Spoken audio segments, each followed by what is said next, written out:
जो शरीर 5 तत्व से बना है और है नहीं, वही समझ लीजिए भगवान। अब 5 तत्व कौन कौन है जानते नहीं ना? चित्त जल पावक गगन समीरा, पंच तत्व मिल अधम शरीरा। जो जैसे पृथ्वी, चित्त जल माने पानी, पावक मीन्स होता है आग, अग्नि जिसको कहते हैं, शरीर मीन्स चित्त जल पावक गगन समीरा। एक आकाश, गगन मीन्स आकाश, शरीर माने हवा। इतने 5 तत्व से ये मिलकर के शरीर बना है।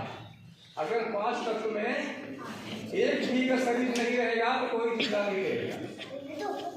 जब आदमी की मृत्यु होती है, जब लोग मरते हैं, तो ये नहीं है कि जीव कोई चीज है, ऐसा ठोस चीज है कि जीव निकल जाएगा शरीर से तो मर जाते हैं।